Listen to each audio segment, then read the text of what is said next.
Hey guys, don't mind the wind, but we're just in a little bay here on Great Slave Lake, looking for an island to hang out on.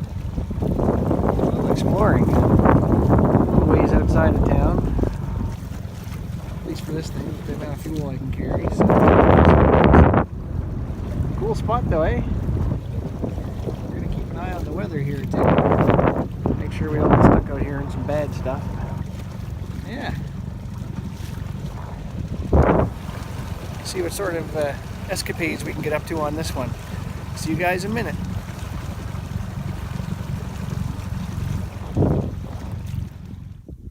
And here is home base for the time being, I guess.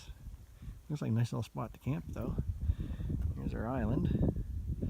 And so that we're in a little bay here, but that far shoreline, that's the other side of Yellowknife Bay, and we're pretty much out of the bay. There's the big lake right there. That's open water. It's good times. What a nice little island. Doesn't have a whole lot of shelter as far as trees go, but with the way this rock is broken up here, and you've got these nice little flat spots behind these big ledges, you can play the wind based on the direction that's coming from. Here's some loons. Yeah, I think this might be a nice little camp spot. It was worth coming in here just to find this. And there's a rubber duck down there. And we've got another little boat. Pretty popular spot, I think, through here, especially if the wind picks up. Okay guys, here's a little trick. It works better with darker colored bottles, or if your canteen's frequently boiled over the fire and has a black coating, this will work even better. But why use up all your fuel? So I'm just using my little stove today. I'm not going to have a fire here most likely, but might as well use the sun, let that warm up your bottles, and yeah, next thing you know, you'll be having less fuel issues. It'll take less fuel to boil that. It'll start out at a warmer temperature. Getting attacked by ants here. I thought this would be a nice spot because there's a nice little ledge here. Got some of these. Yeah, look at this guy. Get out. Got some new Blundstones to break in, so brought those with me today. I'm not going to be doing any crazy hiking, but just having my feet in them should help break them in for a good few days. Got the shotgun all loaded up and ready to go. I don't anticipate having to need it for anything here, but bears can swim, so don't let islands give you a false sense of security unless it's super tiny and you can see every direction from the top of it just to see if something's coming. But they're safe and sorry. I've got that. I've got the bear spray on. I'd rather have it and not need it than need it and not have it. So, especially out here, it'd be a little hard to get some help. And that is a rare sight up here. Old crow flying. It's not unheard of, but definitely I've seen a lot more ravens than crows. Okay, well, let's settle in and relax a little bit.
be a toggle.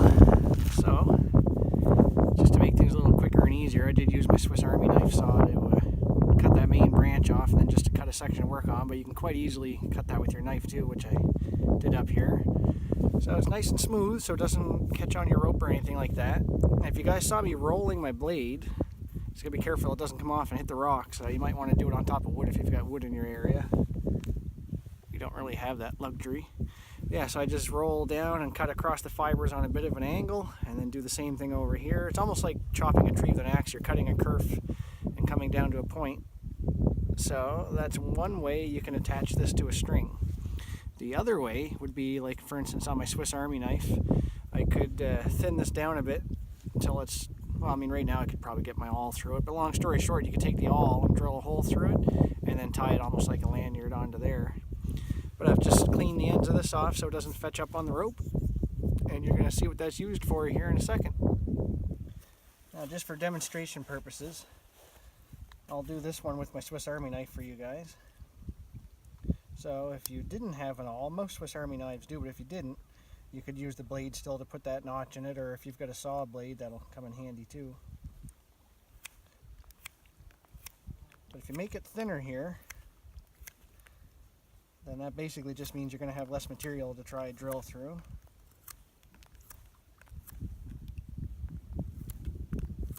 It's not going to be really load bearing, it's just so we don't lose our toggle and keep it with our kit.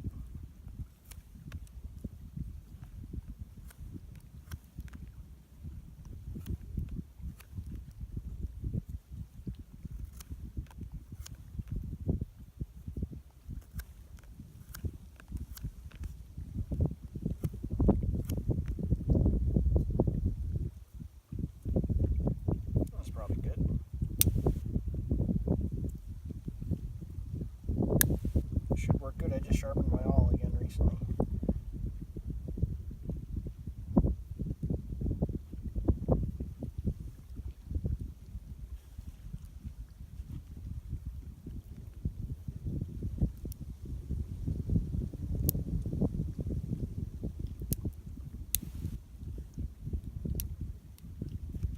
It's one thing you got to watch for, so you don't split your piece, which this one feels like it's doing.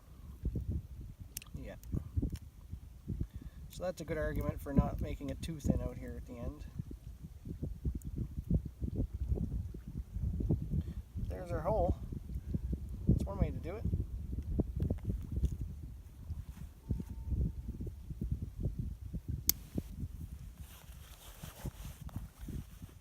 Alright guys, I'd like to give a shout out at this point in time to Corporal's Corner. I'll probably, if I get around to it, put a link in the description to his, or at least spell it out for you so you can find it. But yeah, Corporal's Corner, check his channel out. He's got a really great YouTube channel.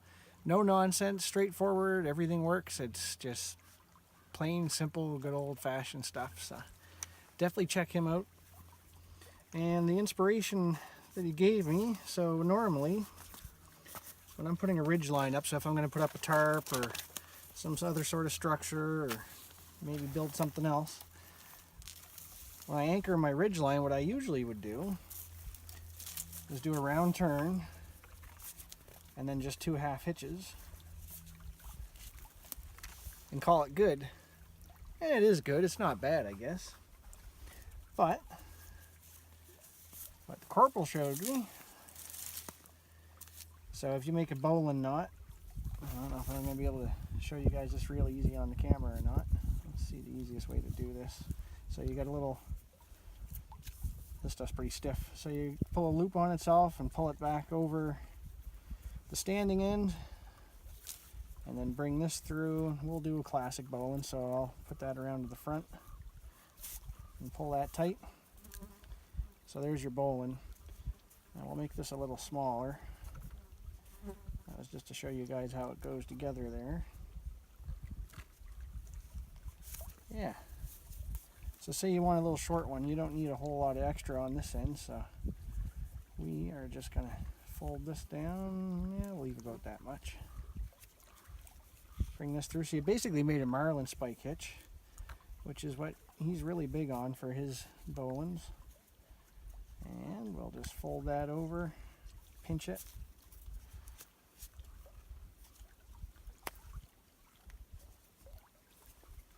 So we've got a little tiny bowline knot. And what he does, see, I'll come around this way so it shows up on the camera.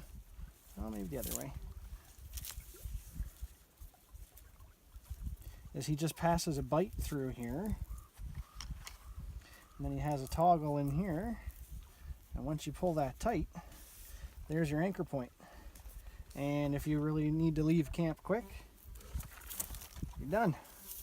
And then you can just keep this in your kit ready to go all the time. Now, you can make a new toggle every time, no problem.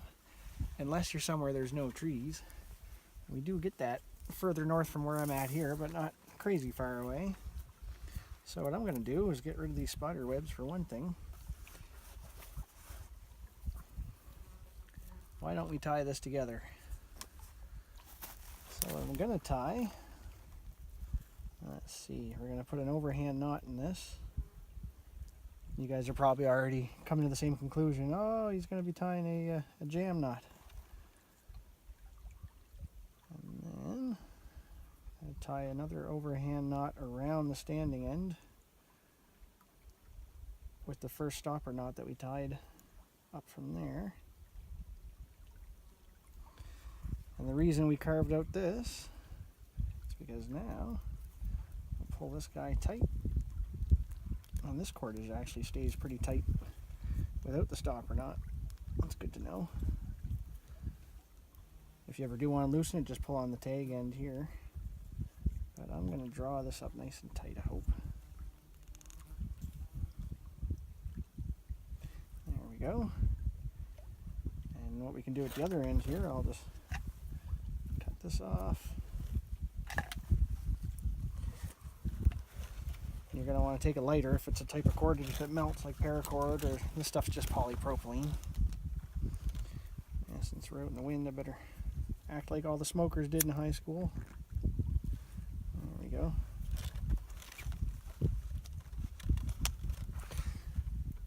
Now I'm going to do the same thing on this end that I did here, but I'm going to leave a fairly big sized loop on it, relatively speaking. So I'm going to make that little loop there. Pull that through, which makes your marlin spike hitch. Push this through that little piece that we brought through. There. And the purpose of that, if we pass that through there and then put our toggle through the hole and draw it up tight, I believe that's called a running bowline knot. So now you've got your tarp and your ridgeline all bundled up the way you probably should. So we're going to come around here. No, we're not. We're going to come around this way again. I'm going to pull this through here. I'm going to put my toggle in that's conveniently hanging right off everything. There you go. And you just do your trucker's hitch on the other side, and Bob's your uncle. Let's just pull this guy out, and we're done. And then there's a quick release hank for my ridgeline, and it has my toggle attached to it already. If you really wanted to, you could tuck it in there, throw it in your kit, stow it, and go.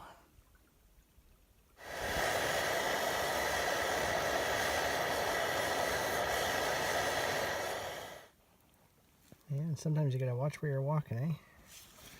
Look at these little guys.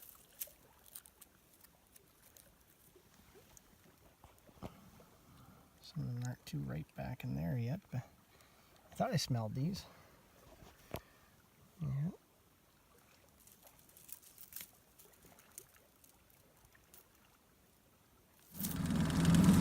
Well, guys, it's starting to get a little windy out on the big lake there. I saw a few boats coming back into town from out in the open, so I'm guessing the wind's probably picked up even more out there, is working its way in. I might stay in these little bays here and do some recce, find some campsites so we can do a camping video, do an overnighter or two, and take you guys along. Anyways, hope you got something out of that, enjoyed it. Thanks very much for watching, and we'll see you next time from the Northwest Territories here in Northern Canada. Take care, guys.